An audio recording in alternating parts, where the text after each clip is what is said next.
시청자 여러분 안녕하십니까? 2월 15일 수요일 뉴스와이드 시작합니다. 정부의 규제 완화에 반등하는 듯했던 집값이 최근 다시 떨어지는 모습을 보이고 있습니다. 하지만 이런 집값 하락세에도 불구하고 분양가는 계속 상승하고 있어 미분양 우려가 커지고 있는데요. 네, 오늘은 박정훈 감정평가사, 오승용 킹핑정책 리서치 대표와 함께 자세한 얘기 나눠보겠습니다. 안녕하십니까? 안녕하십니까?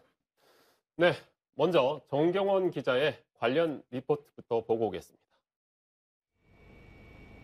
올해 광주 지역 첫 분양을 하는 아파트 단지입니다. 다음 주 후분양을 진행하는데 전용 면적 111제곱미터, 즉 40평형 분양가는 최고가 기준 10억 7천만 원, 119제곱미터, 43평형은 11억 5천만 원입니다. 세대당 8천만 원이 넘는 발코니 확장비까지 포함하면 3.3제곱미터당 분양가가 최고 2,900만 원에 이릅니다. 선분양을 진행해 비슷한 시기 입주하는 바로 옆 아파트 단지에 비해 3.3제곱미터당 1,000만 원가량 비싼 분양가입니다. 시행사는 최근 분양가와 입지 등을 고려해 책정한 가격이라면서도 어려운 분양 경기를 고려해 분양가 조정 등을 고려하고 있다고 설명했습니다. 하지만 침체된 부동산 경기에다 분양가까지 높다 보니 인근 공인중개사들의 관심은 시들합니다. 여기가 원하는 가격으로 분양을 하게 되면 분명히 비싸질 거다. 시기 잘못했을 텐데 더 받으려고 그러다가 이제 미분양 돼버려. 올해 이 아파트 단지를 시작으로 대단지 아파트 등이 줄줄이 분양을 앞둔 상황. 전문가들은 각종 부동산 규제 완화로 지난해보단 분양 경기가 나아질 것이라면서도 높아진 이자 비용과 건축 비용 등으로 비싸진 분양가가 악재로 작용할 수 있다고 우려했습니다. 높은 금리 수준 때문에 이전에 비해서는 더 많은 부담이 가는 게 맞는데요. 그 부담을 상쇄할 만큼의 분양가가 책정이 되느냐, 그것이 하나가 이제 관건이 되겠고요. 계속된 부동산 경기 침체 속에 고분양가 등으로 인한 미분양이 늘어난다면 지역 부동산 시장은 더 깊은 침체의 늪에 빠질 수 있습니다. KBC 정경원입니다. 네, 우리 박정훈 대표 보시기에 이게 부동산 하락한다 그래도 분양가가 상승하는 건 어쩔 수 없는 상황인가요? 어쩔 수 없다고 보는 게요. 2021년에 비해서 2022년 1년 사이에 건축비가 약 17% 상승했습니다. 구체적으로 보면 한 2021년도에는 평균 건축 공사비가 580만 원이었는데 2022년도에는 670만 원입니다. 평균 건축비가. 그렇기 때문에 건축 공사비가 올랐고 그다음에 금융 비용도 그만큼 뭐 아시다시피 고금리 상황에서는 올랐기 때문에 건설회사 입장에서는 분양가를 낮춘다라는 것은 어려운 게 현실입니다.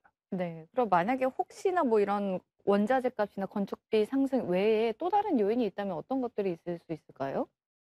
방금 말씀드린 것처럼 건축 공사비, 그다음에 토지 구입비도 올랐을 거고 모든 요인이 다 올랐고 고금리 상황에서 금융 비용도 올랐고 내려간 건 하나도 없고 다 오른 것밖에 없기 때문에 분양가는 가격은 당연히 뭐 수요 공급이 올라갈 수밖에 없는 상황이죠 지금. 근데 이렇게 분양가를 높게 책정을 했을 때 그걸 이제 수요가 있어야 되잖아요. 사줘야 되는데 살 사람이 있을까요? 그건 뭐 건설회사도 현재 알고 있는 사실이죠. 그렇기 때문에 이제 미분양 우려도 있고 그래서 그 할인을 하고 싶어도 지금 마음으로는 할인을 하고 싶지만 할 수 없는 있는 상황이죠 지금 현재는. 그러나 한 하반기 뭐 이런 지나면 자동적으로 또 할인도 나오지 않을까 그렇게 생각됩니다. 그러면 지금 이제 아파트를 구입하려는 입장에서는 이게 내려갈 거다, 뻔히 할인할 거다라고 생각을 하고 그냥 계속 쳐다만 보고 있겠네요. 그렇기 때문에 관망세이기 때문에 지금 거래량도 없는 거고 미분양도 조금씩 나오는 거고 그런 상황이 지금 악순환이 되고 있는 것이죠. 한마디로 관망세죠. 수요제한은. 네, 그럼 이렇게 미분양이 늘어나게 되면 어떤 점들이 좀 우려스러울까요? 가장 뭐 당연히 건설회사에서는 돈이 안 들어오는 거죠. 미분양이 나면은 지금 많이 들어가고 금융비용도 올라가고 있는데 돈도 안 들어온다. 그러면은 뭐 건설회사에서는 당연히 할인으로 들어갈 수밖에 없는 상황이죠.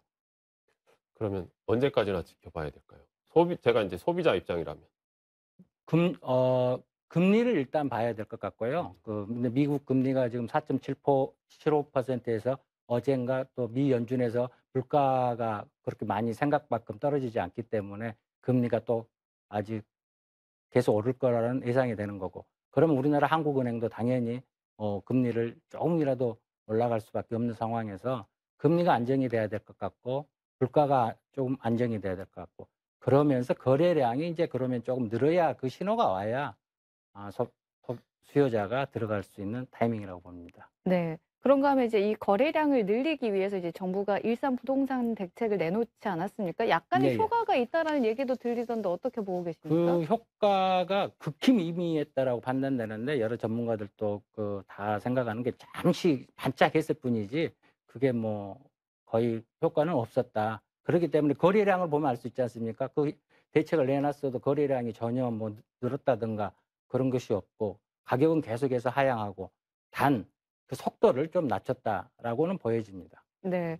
오 대표님, 그 일산 부동산 대책 어떻게 보셨습니까? 일단 뭐 기존에 쓸 수 있는 여러 가지 정책적인 수단들은 다 했습니다. 실거주 의무라든지 중도금 대출, 그리고 특공 분양가, 1주택자 처분 의무, 무순위 자격 요건 뭐 이런 것들까지 다 폐지하면서 정부가 쓸 수 있는 카드들은 다 썼는데, 중요한 건 역시나 이제 미국 그 금리가 계속 오르고 있다라는 것 하나하고, 작년 6월 이후로 이제 거래량이라든지 부동산 가격 변동이 있었던 것들이 2021년 우크라이나 러시아 전쟁 이후에 이런 것들이 반영되면서 이루어졌던 건데, 코로나와 이 전쟁으로 인해서 원자재 가격이라든지 국제 물류 흐름 이런 모든 것들이 무너진 상황이라 이게 회복되려면 상당히 많은 시간이 소요될 수밖에 없는, 그래프상으로 본다면 그런 좀 걱정이 되는 상황인 것 같습니다. 말씀하셨던 대로 생각을 해본다면 이게 지금 1월에 정부 대책에 잠깐 늦춰진 것뿐이라는 거잖아요. 그러죠. 잠깐 사람들이 관심을 가졌다라고 보는 것이 맞은 것 같습니다. 그러나 아까 말씀드린 것처럼 다들 관망을 하고 있기 때문에 그 효과가 나타나기에는 좀 미미했다. 그렇기 때문에 좀 후속 대책들이 계속 나오는 거 아니겠습니까? 네. 그래서 2월 들어서 다시 이 아파트 값이 하락하게 된 것이 그런 이유라고도 봐야 될까요? 계속 하락했죠. 잠깐 오른 것도 아니고 스톱된 상태도 아니고 계속 하락했다. 그러나 잠깐 반등했 것처럼 보였던 것은 거래량이 한두 개, 금매가 해소되고 그런 것 때문에 잠깐 이렇게 사람들이 보였을 뿐이지, 계속해서 이렇게 하향은 하고 있었죠. 그러면 지금 상황이라면 정부가 이렇게 계속 규제 완화를 내놓고 있지만 그게 시장에서 미치는 영향은 거의 없다고 봐야 되나요? 영향이 없더라도 정부는 할 수 있는 최선을 다해야죠. 뭐 있는 카드를 다 써야지 그냥 멍하니 있을 수는 없기 때문에 앞으로도 계속 대책이 지금 계속 나올 것입니다. 그것은. 그러면 일단 앞에서 오 대표님께서는 그래도 정부가 쓸 수 있는 카드는 그래도 많이 썼다라고 말씀을 하셨는데 어떤 것들을 좀 기대해 봐야 될까요? 기대까지는 아니지만 개인적으로 아주 큰 것도 하나 아직은 남아 있기 때문에, 강남 3구하고 용산을 푼다든가 DSR을 푼다든가 그런 아주 극약 처방은 있는데 그 역효과도 많기 때문에 그거는 아주 제가 말씀드린 히든 카드라고 생각하는데, 네, 최후의 수단. 최후의 수단이지 않을까. 네. 그러면 최근에 그 정부에서 내놨던 특례 보금자리론 같은 경우는 예. 좀 효과가 있었나요? 그 특례 보금자리는 기존에 있던 보금자리를 좀 확대해가지고 서민과 대출 그런 금리 부담을 완화시켜 주겠다라고 지금 만들어 놓은 건데, 한시적이지 않습니까? 1년간 하겠다라는 금융위원회에서 만들어가지고 주택금융공사를 통해서 신청하면 1월 30일부터 할 수 있는 건데, 생각보다는 금리의 메리트가 낮습니다. 아시다시피 3.75%부터 4% 초반까지 가기 때문에 서민들이라든가 청년들이 감당하기에는 그렇게 적은 금리는 아니죠. 단 기존의 대출을 전환시키기에는 굉장히 유리하기 때문에 그 수요가 있지 않을까. 신규 주택을 구입하기 위한 자금보다는 대환이라든가 전세금 반환, 그런 용도로 많이 활용될 것 같습니다. 그러니까 네. 갈아타는 용도 정도밖에. 갈아타는 용도, 전세금 반환하기 위해서 그런 용도지, 주택을 구입하기에는 다소 부담스러운 금리죠. 네, 오 대표님께서는 이 특례 보금자리론은 어떻게 보셨어요? 제가 그 부분에 대해서는 잘 몰라서 말씀드리기가 뭐하긴 한데, 지금 현재 이제 그 주택 금융과 관련해서 가장 드러나는 특징 중에 하나가 대출 비율은 계속 이제 줄어들고 있고 연체율은 늘어나고 있는 부분들인데요. 그러니까 이런 부분들이 정부에서 정책적으로 어떻게 대응할 수 있을지 뭐 그런 부분들을 좀 얘기를 해야 될 것 같은데 하여튼 그 부분들을 저는 기대를 하고 있습니다. 네. 그 최근 정부 내놓은 것 중에 보니까 일기 신도시 특별법이라고 그래가지고 노후 계획 도시를 이렇게 지원하고 정비하는 예. 특별법이 있는데 저희 같은 경우 지금 상무지구가 여기 해당이 된다고 하더라고요. 그러면 좀 어떤 시장에 미치는 영향이 있을까요? 예, 상무지구가 해당이 됩니다.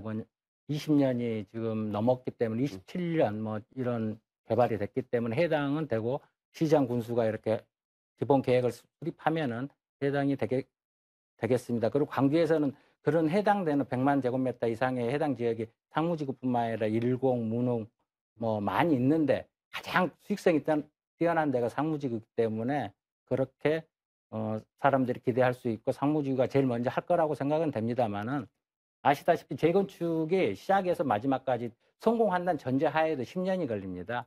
10년이 걸리는 사업이기 때문에 이 발표 하나로 광주의 상무지구가 이렇게 뭐 올라온다든가 가격이 약간 급매를 내놨던 걸 다시 해소할 수는 있겠죠. 이제 오를 것이기 때문에 그런다든가 사람들이 약간의 기대 심리 이런 것은 있겠지만 이게 광주 부동산 시장을 약간 업시키는 효과는 없을 거라고 보여집니다. 그러니까 사실 말씀하신 대로 재건축 10년이라면 실제로 지금 상황에서 뭐 크게 도움은 안 된다는 얘기네요. 그러죠. 여기는 중요하지 않은데 지금 분당이라든가 지금 일산이라든가 그런 데서 대기하고 있던 그 사업들을 풀어준 것이죠. 여기 뭐 지방을 보고 풀어준 정책이 아니라 그렇기 때문에 분당이나 이런 데는 효과가 조금 있겠죠. 그 지역에서는요. 네. 그럼 일산 부동산 대책 이후로 광주의 부동산 시장은 어떻게 보고 계세요? 계속 지금 뭐 고금리 때문에 하락하고 있고 이것이 언제까지 갈 거냐 모든 사람들이 이걸 다 맞출 수 있는 사람은 없겠지만 서울보다 늦을 거 아닙니까? 서울이 먼저 안정이 되고 부동산이 돼야 지방이 되고 있는데 지금 인천이나 대구가 굉장히 심각한 것처럼 그다음이 이제 우리 광주 지역으로 오기 때문에 내년까지는 부동산이 오른다든가 뭐 그런 뭐 미분양도 앞으로 남아 있고 숙제가 크게 그렇기 때문에 조금 부정적으로 봅니다. 네.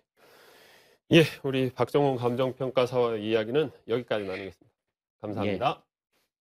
네, 이번에는 정치권 이슈로 넘어가 보겠습니다. 먼저 국민의힘 전당대회 이야기부터 해보겠습니다. 어제 국민의힘이 부울경에서 합동 연설회를 가졌습니다. 영상부터 보고 오겠습니다.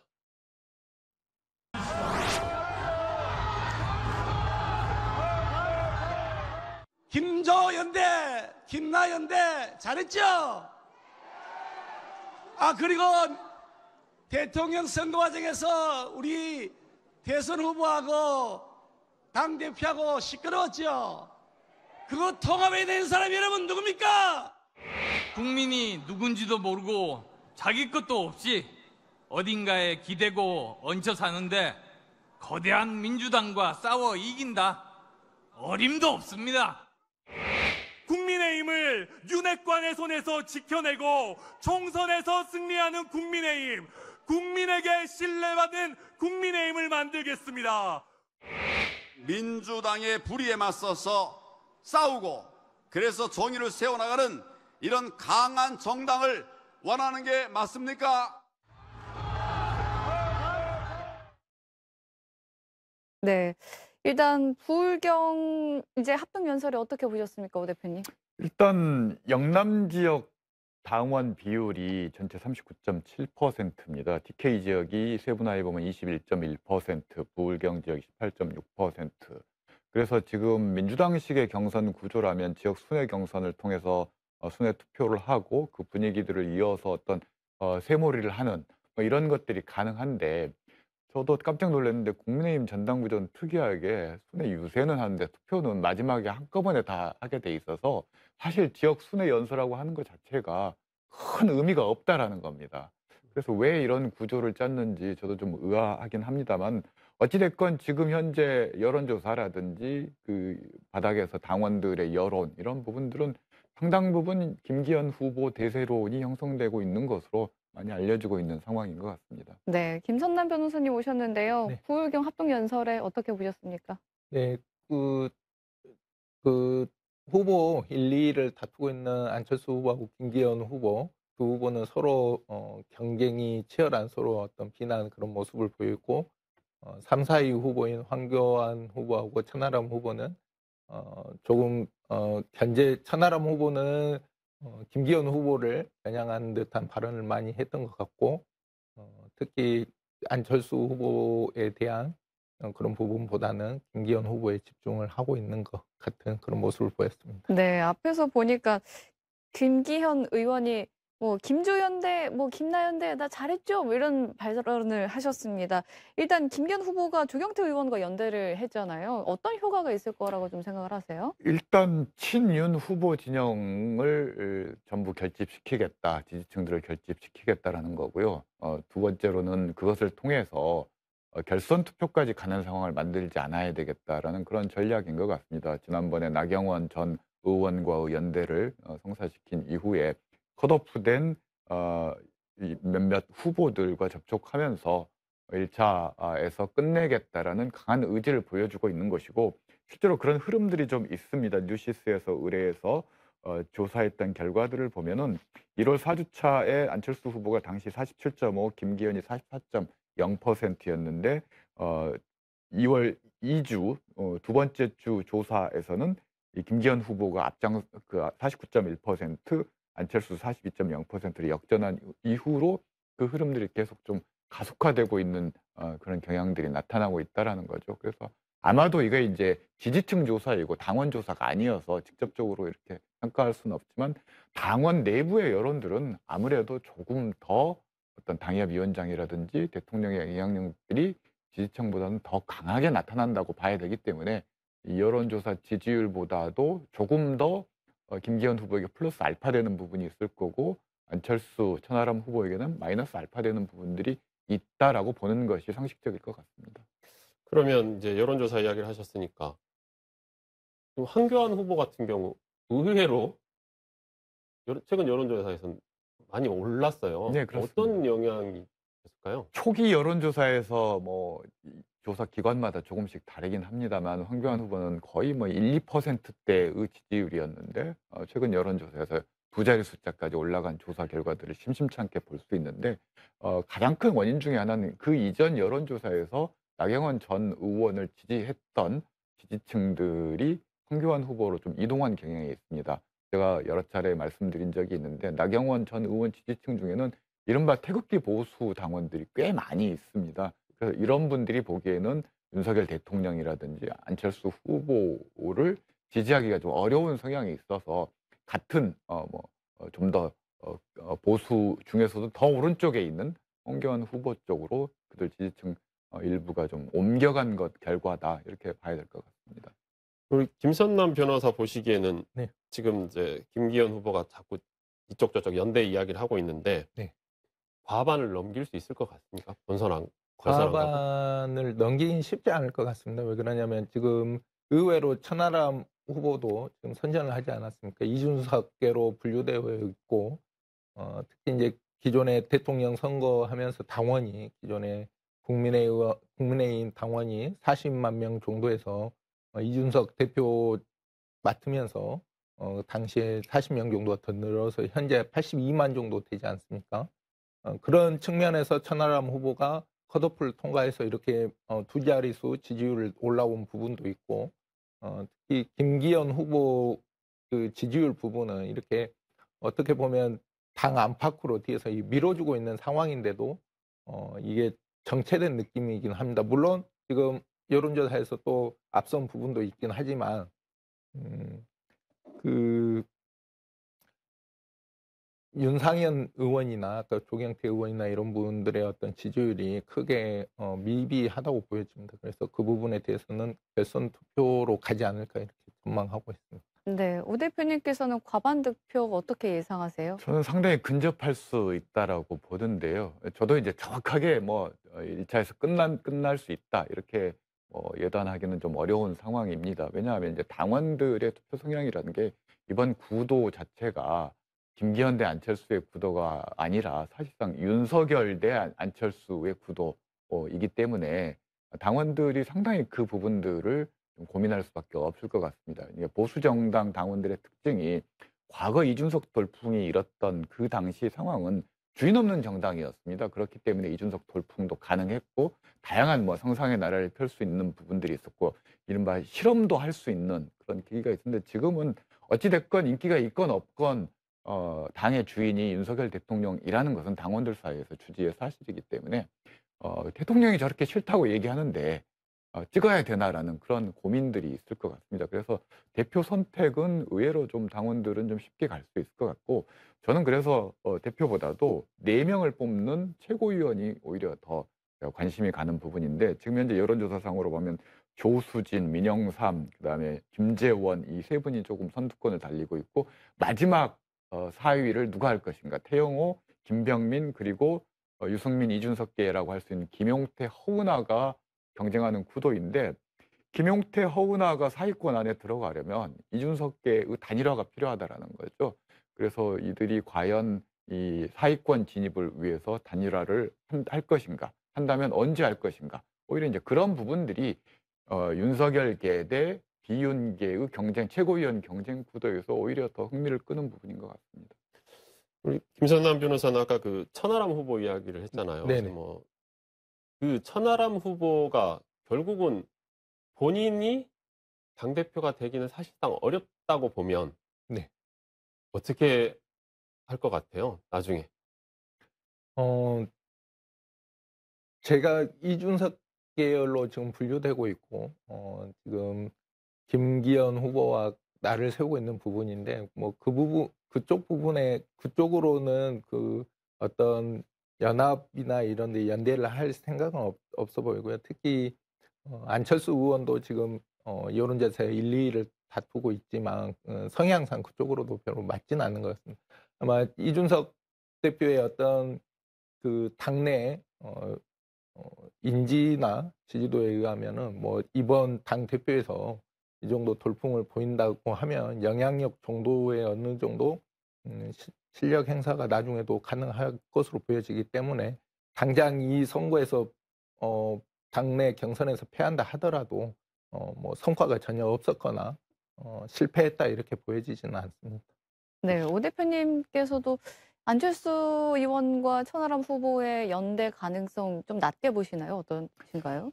기적이 일어나야 될 상황인데요. 김대중 대통령께서 했던 아주 유명한 말씀 중에 하나가 기적은 기적처럼 오지 않는다라는 말씀을 하셨습니다. 준비 과정이 있어야 되고 노력이 있어야 기적도 가능하다라는 말씀인데요. 마찬가지로 저는 안철수 후보가 승리하려면 기적이 필요한데 본인이 뭔가를 하면 항상 지지율이 떨어지는 징크스가 있는 분이라서 그런 기적이 일어나기는 쉽지 않을 것 같습니다.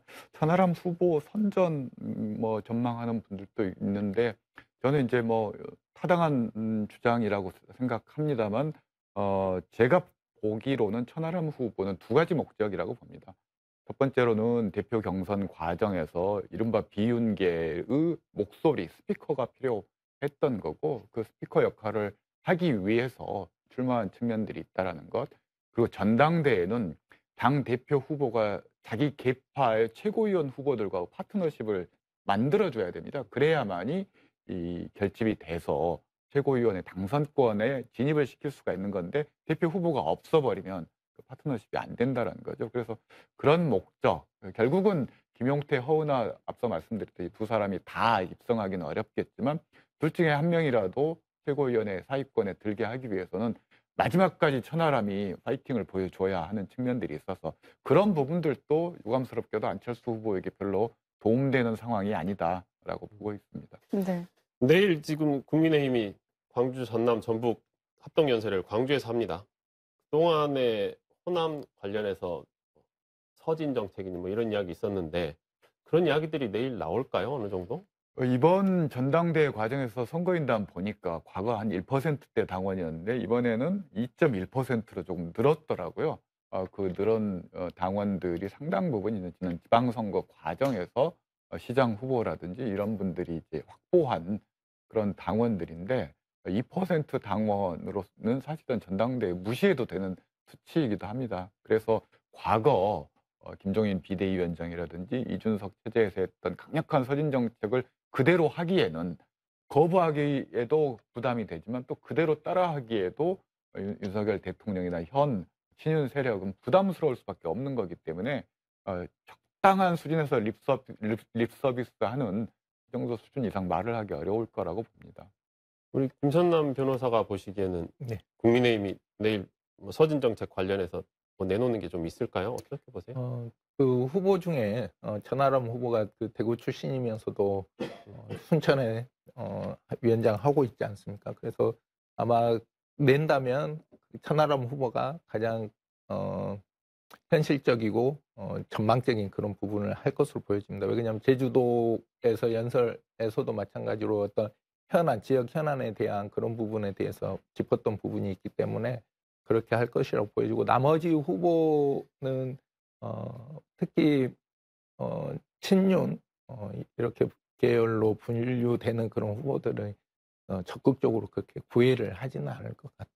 제가 천하람 후보의 좀 박하게 얘기하는지 모르겠지만 일종의 그 나토라고 흔히 얘기하죠. 노 액션 턱 온리인데, 천하람 후보가 여러 방송을 통해서 말은 많이 하는데 실제 뭔가를 만들어줄 수 있는 위치에 있지 않고 실제로 또 그런 노력들도 잘 보이지 않습니다. 오히려 그런 노력들을 많이 했던 후보는 조수진 의원이죠. 익산 출신의 의원이고 그 광주 전남 지역의 무소속 단체장들의 소속 자치단체에 지금 지난 정기국회 과정에서도 예산 확보나 이런 노력들을 많이 했고, 실제로 지금 순천 정원박람회 관련해서도 정부의 지원 이런 것들을 많이 지원을 하고 있지 않습니까? 아마 이제 호남 출신의 보수의 어떤 대표성을 조수진 의원이 가져가면서 장기적으로는 뭐 큰 꿈을 꾸는 그런 그림을 그리는 것 같은데, 그 끝이 어디까지인지는 한번 좀 지켜볼 필요는 있을 것 같습니다. 네. 여당인 국민의힘의 이야기는 여기까지 듣고요. 이번에는 야당 이야기 한번 해보겠습니다. 우리 김선남 변호사 보시기에 네. 검찰이 이재명 대표에게 구속영장을 청구한다면 네. 어떤 혐의로 청구할 것 같습니까? 기존에 수사했던 내용, 그 대장동 특혜 논란 의혹과 성남 FC 제3자 뇌물 공여 문제, 그리고 뭐 백현동은 지금 수사 중에 있고 뭐 지금 성남지청에 있다가 지금 중앙 수사 반부패로 일부로 지금 배정이 됐는데요. 거기까지는 아직 수사 중이니까 이르지 못한 것으로 보여지고, 가장 큰 것은 대장동과 성남 FC 쪽과 그다음에 이해충돌 방지법 있지 않습니까? 김용 정치자금 부분, 이런 부분이 한 3-4가지 요 정도로 압축될 것으로 보여집니다. 네, 결국 일단 가장 중요한 거는 체포동의안일 텐데 어떻게 전망을 하시나요? 체포동의안이 통과되기 위해서는 좀 이 의석 분포를 좀 살펴봐야 되는데요. 지금 민주당이 169명, 그다음에 국민의힘 115명인데 그 비례대표 권은희 의원이 있어서 사실상 114명이라고 봐야 될 것 같고요. 정의당 6명은 체포동의안 일단 처리하는 찬성 입장입니다. 시대전환은 국힘 쪽으로 계산을 해야 될 것 같고요. 무소속 7명이 있는데 6명은 다 민주당 성향이고, 양양자 의원 정도가 약간 좀 중도적인 입장인 것 같은데, 맥시멈으로 잡아서 범여가 122명 정도고요. 범야가 177명입니다. 그래서 28명 이탈 시 체포동의안이 가결될 수 있습니다. 근데 그 가능성은 지금 열린 가능성이라고 주장하는 쪽도 있고, 이건 지난번 이상민 탄핵안 가결 때처럼 그냥 거의 당론과 마찬가지의 결과가 나올 것이다 전망하는 분들이 있는데, 저도 이제 민주당 국회의원들 내부에서 국회의원들이 이제 다음 총선 전망과 관련해서 다양한 고민들을 할 것 같긴 합니다. 그렇지만 중요한 건 지금 선언적으로 이게 민주당 의원들 이른바 비명계가 이걸 찬성한다 반대한다를 떠나서 일단 국회로 이재명 대표의 혐의 관련한 내용들이, 구속영장의 혐의 내용들이 넘어올 거 아닙니까? 그럼 그걸 보고 그 의원들이 판단을 하고 그게 이제 투표 결과에 영향을 미칠 거라고 봅니다. 네, 말씀하신 대로 의원들이 판단을 하라고 한다는 것은, 근데 민주당 지도부는 부결을 당론화하자고 하고 있잖아요. 그래서 이제 친명계 쪽에서는 그렇게 고민하는 햄릿들을 좀 줄여보기 위해서 이걸 당론으로 하자, 채택하자라고 하고 있는 거고요. 또 그동안의 체포동의안 처리의 경우에는 사실 당론으로 정했던 전례가 없습니다. 왜냐하면 이 부분은 전자투표로 이렇게 공개되는 게 아니라 무기명 투표거든요. 근데 거기에 당론으로 한다고 하더라도 사실 기속력이 떨어집니다. 아무도 모르기 때문에 그 커튼 안에 들어가서 하는 거기 때문에. 그래서 오히려 거기서 이탈표가 나오면 타격이 더 클 수도 있다라는 거죠. 명분도 잃고 실리도 잃을 수 있기 때문에 당 지도부 차원에서도 그 부분들에 대해서 고민을 할 수밖에 없을 것 같습니다. 네, 정치권 이야기는 여기까지 하고요. 이어서 시청자가 주목한 뉴스 탑10 함께 하시겠습니다.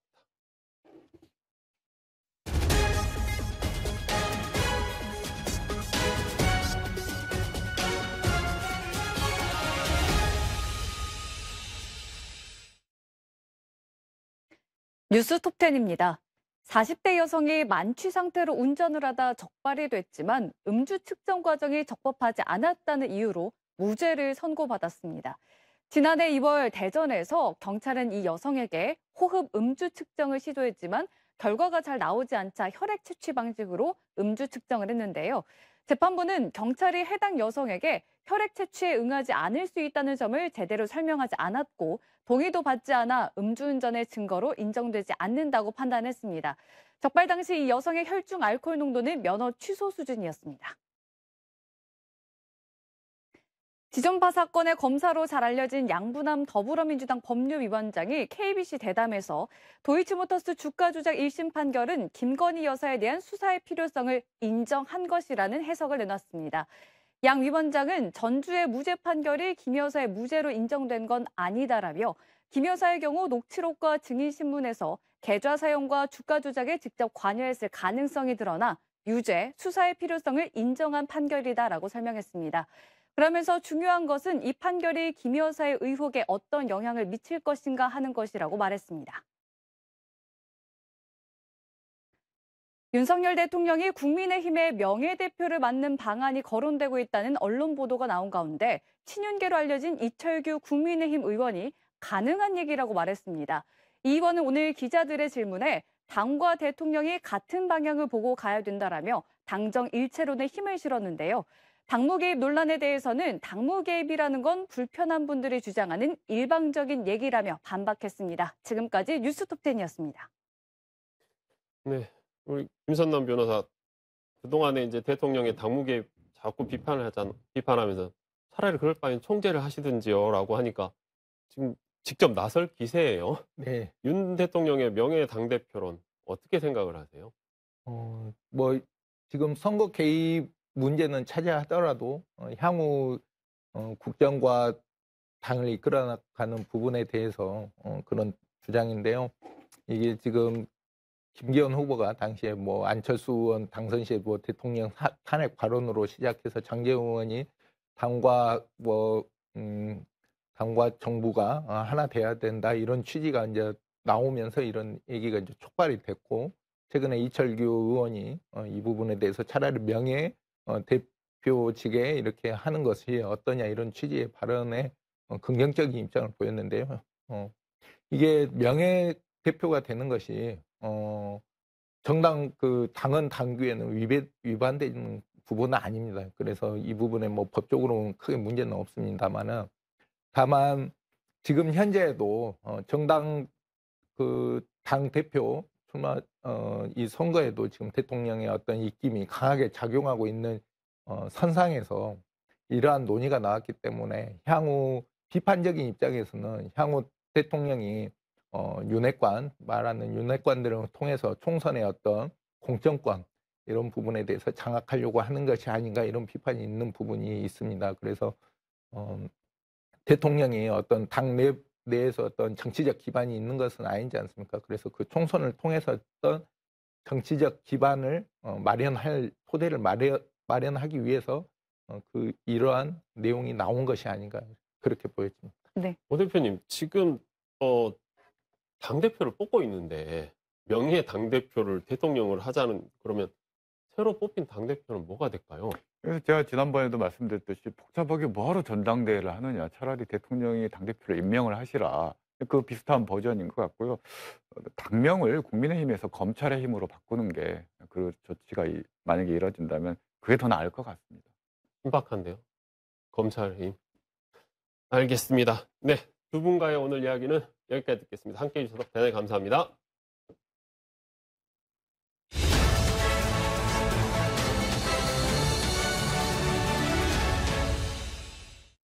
서울광역방송센터입니다. 국민의힘 당대표를 뽑는 전당대회 첫 TV 토론이 오늘 열렸습니다. 여의도 초대석 성일종 국민의힘 정책위 의장과 함께 정치권 현안 이슈 짚어보겠습니다. 의장님 어서 오십시오. 네, 안녕하십니까. 국민의힘 전대 얘기는 좀 뒤에 하고 친이재명계 좌장 이렇게 평가를 받는 정성호 민주당 의원이 구치소에서 김용, 정진상 두 사람을 접견한 게 뒤늦게 알려져서 좀 논란이 되고 있는데 워딩을 보면은 알리바이 잘 만들어라, 이재명이 대통령 된다, 마음 단단히 먹어라, 뭐 이런 말들을 했다고 합니다. 이거 뭐 어떻게 봐야 될까요? 그런데 이제 김용, 정진상 또 이화영 이렇게 면회를 하셨다는 거잖아요. 근데 정 의원님께서 변호사세요. 근데 과연 이게 구치소의 면회, 특별 면회라고 해서 가셔가지고 알리바이를 좀 잘 만들어라. 그리고 이재명 대표가 대통령이 된다. 이 이야기는 국민들이 바라볼 때 어떻게 받아들일까 해서는 안 될 말을 하신 거 아닌가 생각으로 굉장히 부적절하다고 생각을 하고요. 특히 이 이야기는 이재명 대표께서 대통령이 되니 모든 거 덮어라. 이렇게 받아들일 수가 있잖아요. 증거 인멸을 이야기한 것처럼 보인단 말이죠. 알리바이를 잘 만들어라. 이거야말로 정말 이 사건에 대해서 묻어야 되겠다라고 하는 굉장히 중요한 멘트 아닌가. 그래서 아마 국민들께서 받아들이기가 어려운 것 같습니다. 뭐 정 의원이나 민주당 쪽에서는 뭐 그냥 통상적인 위로나 격려, 교도관이 다 서서 기록을 하고 있는데 거기서 무슨 회유 뭐 이런 걸 하냐 이렇게 반박을 하던데요. 만약에 이 워딩 자체가 이보다 더한 어떤 말이 있겠습니까? 이거 자체가 회유이고 이거 자체가 증거 인멸인 것이죠. 근데 말씀하신 대로 지금 정성호 의원이 변호사 자격을 가지고 있는데 변호사 접견으로 신청을 하면은 교도관도 못 들어오고 아무도 못 들어오고 거기서 하고 싶은 말 다 할 수 있는데 굳이 교도관이 입회하는 면회 그 접견을 신청을 해서 했단 말이죠. 아닙니다. 지금 이제 민주당에서 얘기하는 게 왜 어떻게 나왔느냐 이 이야기를 자꾸 공격을 하는 것 같은데 나오고 안 나오고에 중요한 게 아니고요. 이러한 범죄자들하고 또 지금 당의 가장 중심에 있는 분하고 만나가지고 알리바이를 잘 맞춰라. 그리고 이재명 대표가 대통령이 되니 된다. 그러니 이렇게 받아들였었을 때 이렇게 얘기했었을 때 받아들이는 그 입장에서 바라보면은 굉장히 큰 이 은닉과 관련돼서 추측할 수 있지 않나. 그렇기 때문에 이 부분이 더 큰 것이지요. 뭐 이게 흘렸고 안 흘렸고 이게 본질이 아닙니다. 본질은 범죄자로서 지금 이제 구속되어 있는 사람을 이 이재명 대표의 가장 좌장격이 가서 만난 것 자체가 부적절하고 또 만나서도 이런 이야기를 전달했다고 하는 거가 본질이지 지금 누가 이걸 바깥으로 흘렸느냐 뭐 이게 중요한 게 아닙니다. 뭐 흘렸냐 마냐에 대해서 지금 그러니까 정성호 의원이 김용 면회를 한 게 12월 19일, 정진상 면회가 1월 18일인데 한두 달 전인데 말씀하신 대로 이재명 대표 구속영장 청구가 뭐 거의 임박한 거 아니냐 이런 말이 나오는 시점에 이게 특정 언론을 통해서 공개가 된 것 자체가 뭔가 좀 프레임을 씌우려고 하는 거 아니냐 뭐 이렇게 언론 플레이 아니냐 이렇게 의심을 하는데 그거는 본질이 아니다. 이재명 대표의 프레임을 씌우고 안 씌우고 하는 문제가 아니에요. 이재명 대표는 이미 프레임이 다 부정비리 혐의에 그리고 성남시장을 하면서 공권력을 가지고 있으면서 한 건도 아니잖아요. 대장동에서부터 이제 정제동까지 나왔어요. 수없이 많은 여기에 중심에 서 있기 때문에 무슨 상징적 이미지적 조작으로 하는 게 아니라 본인이 지나온 과거에 대한 평가로서 법의 심판대에 지금 받고 있는 건데 이게 본인이 거부하고 있는 거 아니에요. 어떤 걸 거부하고 있다는 거예요? 법의 심판을? 그렇습니다. 법의 심판을 거부하고 정치적 탄압이고 정적 제거고 야당 파괴라고 이렇게 네. 하고 있는 거 아니에요. 이걸 과연 받아들일 수 있을까 하는 생각이 듭니다. 뭐 프레임을 더 씌우고 자시고 할 것도 없을 정도로 이미 뭐 많다 뭐 그런 취지신 거네요. 그렇습니다. 그래서 오히려 프레임을 씌우기를 하고 있다고 한다면 저는 이재명 대표가 검찰한테 뭐 정치 검찰, 정치 탄압 뭐 여러 가지 프레임을 씌웠지 네. 이 본질은 이재명 대표의 토착 세력하고 또 조폭 세력하고 손잡아가지고 네. 저질렀었던 범죄 행위에 대한 검찰의 조사입니다. 민주당 박홍근 원내대표는 도이치모터스 주가 조작 1심 판결 관련해서 김건희 여사 특검을 해야 될 근거가 나왔다 이러면서 이제 역공을 취하고 있는 것 같은데 김건희 특검 이거는 어떻게 보시나요? 이거야말로 그래도 대통령 영부인인데 네. 이렇게 공격을 하고 하는 게 과연 국가에 도움이 되고 인격살인까지 가는 거 아닌가 하는 생각이 듭니다. 인격살인? 그렇습니다. 이게 91명이 아마 통장에 나왔던 것 같아요. 네. 그 중에 하나가 김건희 여사도 여기 들어가 있습니다. 계좌가 근데 3개. 90개가 다 무혐의 처리받았어요. 근데 도이치모터스의 권오수라고 하는 분이 김건희 여사한테 아마 골드만삭스에 근무하고 있었던 이정만인가 이 사람을 상당히 능력이 있으니까 아마 이렇게 하라고 소개를 했던 것 같아요. 그래서 4개월을 했는데 4천만 원이니까 손해를 봤다. 그래서 절연을 했다는 거잖아요. 구자가 있으니까 아마 이렇게 저도 증권회사에서 5년 근무를 했는데 증권회사도 다니셨었나요? 그렇습니다. 예, 제대하고 바로 한 네. 5년 정도 근무를 했었는데 이렇게 구자를 맡기면 그분들이 네. 좀 몇 번 사는 경우가 간혹 있습니다. 그런데 이거에 대해서 조사를 다 해서 무혐의 처리를 받은 거예요. 그리고 2021년도 6월 29일 날 윤석열 대통령께서 네. 대선 선언을 합니다.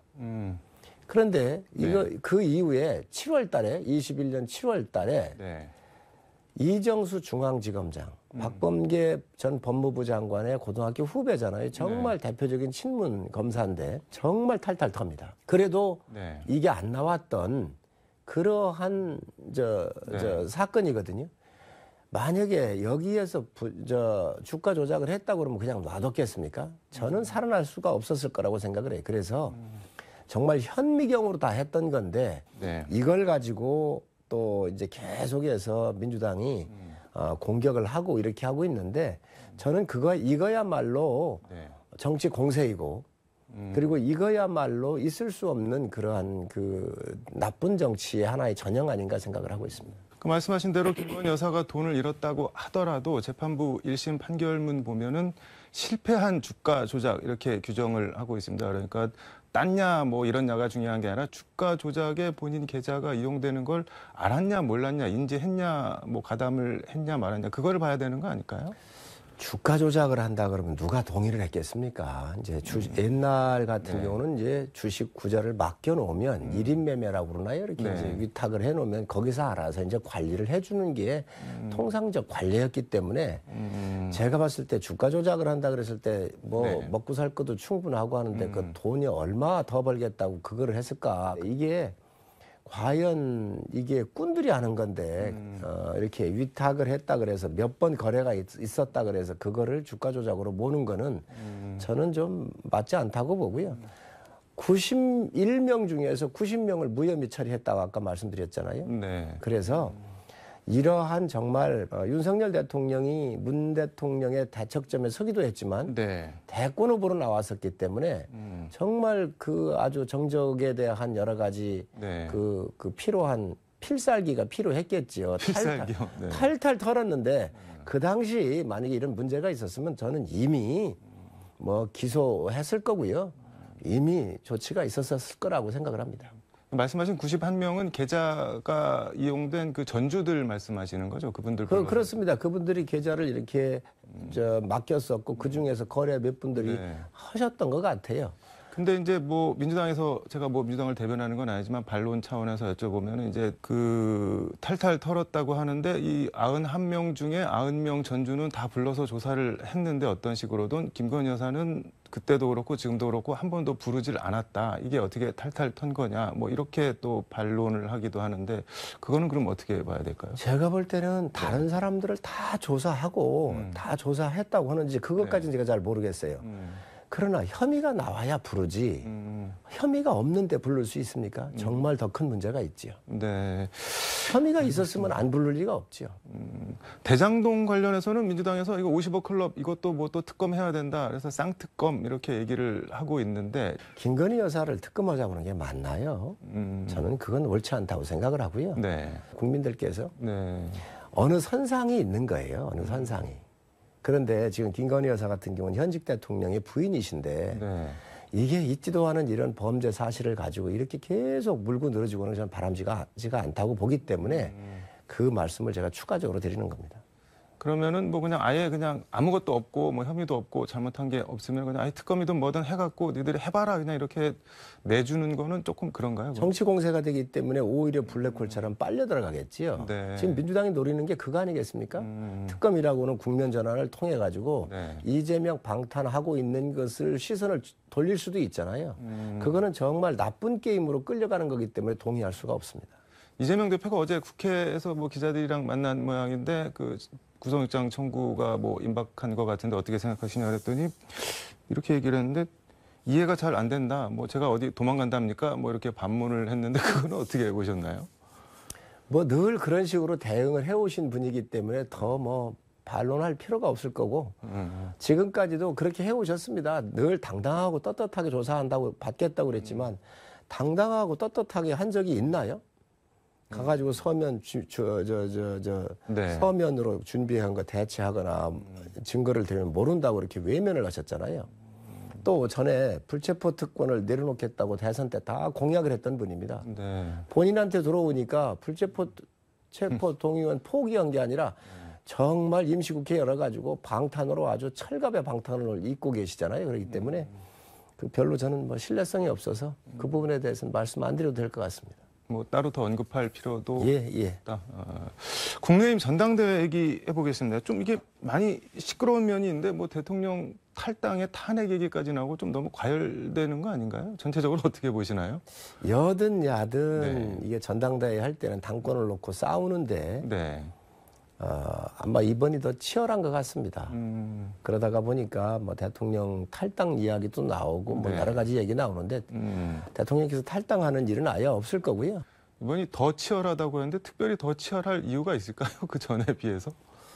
아무래도 권력 초기고요. 또 힘 있는 그러한 대표로서의 위상도 있을 거고 또 네. 내년에 있게 될 총선을 대비해서 아마 여러 가지 정치적인 입지가 강화될 수 있는 기회라고 보기 때문에 많은 그 후보들이 좀 더 치열하지 않겠나 생각을 합니다.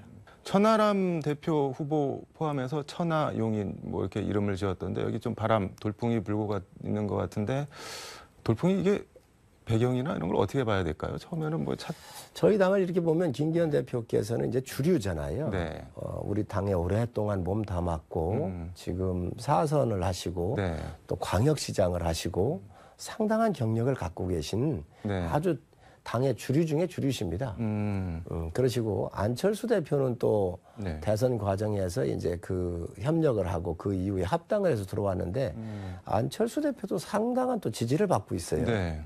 또 천하람 후보를 비롯해서 우리 청년들의 에너지가 또 모아지고 있잖아요. 네. 그래서 저는 각각의 기능들을 보면 당의 다양성을 가지고 비교적 국민들한테 어필하는 과정이 네. 굉장히 좋은 모습으로 보이고 있다고 생각을 합니다.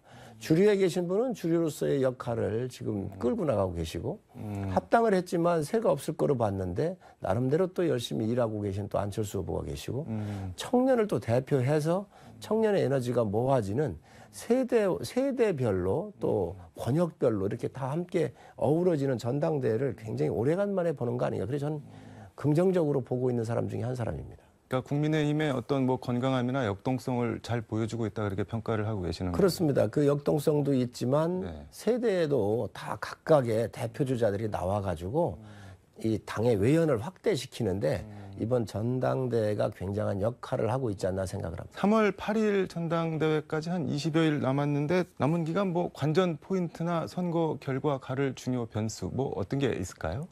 아무래도 1, 2위 싸움이 상당히 좀 네. 볼만하고요. 또 지금 젊은 세대를 대표하는 또 천하람 후보 같은 경우에 또 약진도 두드러져 보이고 또 과연 결선까지 갈 것인지 또 이런 부분도 한번 눈여겨볼 필요가 있다고 생각을 합니다. 천하람 후보가 결선까지 갈 수 있을 거라고 보시나요, 개인적으로는?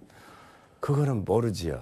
또 천하람 후보 같은 경우 우리 호남을 기반으로 해서 네. 지구당 위원장을 하고 있지 않습니까? 네. 그래서 정말 영호남, 청장 이런 여러 가지 측면에서 볼 때 굉장히 흥행적인 측면에서 또 새로운 사람이 이렇게 부상하라는 거를 국민들께서 반기시잖아요. 네. 그런 측면에서 볼 땐 긍정적이라고 생각을 합니다. 이게 뭐 일각이긴 한데 계속 이런 관측이 나오는데 전당대회가 끝나고 나면은 뭐 김기현 후보가 되든 누가 되든 결국에는 총선 앞두고 윤석열 당이 되든 이준석 당이 되든 보수신당이 하나 더 출연하는 거 아니냐 뭐 그런 얘기가 계속 나오는데 그거는 어떻게 평가하시나요? 그거는 염려 안 하셔도 될 거예요. 염려 안 해도 된다. 예, 집권당이라고 하는 것은 대통령이라고 하는 그 중심에 축이 딱 서 있는 거기 때문에요.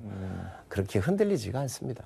알겠습니다. 오늘 말씀 여기까지 듣도록 하겠습니다. 고맙습니다. 네, 감사합니다. 네, 지금까지 서울광역방송센터에서 성일종 국민의힘 정책위 의장과 함께 전해드렸습니다.